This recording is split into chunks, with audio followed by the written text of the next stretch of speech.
جنسی کشش کا قانون۔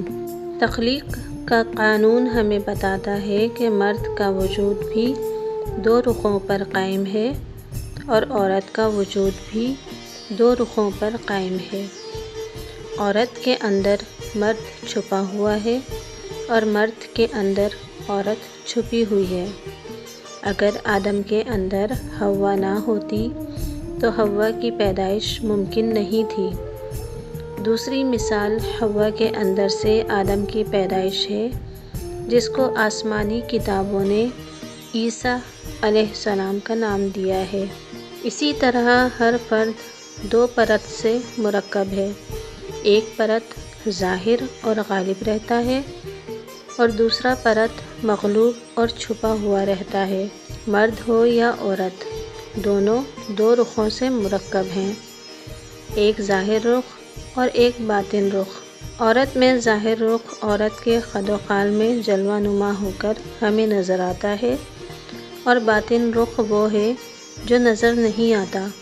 اسی طرح مرد کا ظاہر رخ مرد کے قد و قال بن کر ہمارے سامنے آتا ہے اور باطن رخ وہ ہے جو مخفی رہتا ہے۔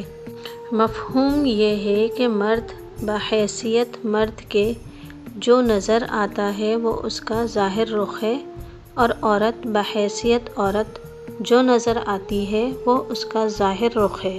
مرد کے ظاہر رخ کا متضاد باطن رخ عورت اس کے ساتھ لپٹا ہوا ہے اور عورت کے ظاہر رخ کے ساتھ اس کا متضاد باطن رخ مرد لپٹا ہوا ہے۔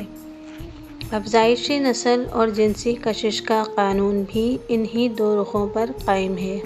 عورت کے اندر باطن رخ مرد چونکہ مغلوب ہے اور غالب قد و قال میں نمودار ہو کر مظہر نہیں بنا، اس لیے وہ غالب اور مکمل رخ کو اپنانا چاہتا ہے اور اس کے اندر جذب ہونے کے لیے بے قرار رہتا ہے۔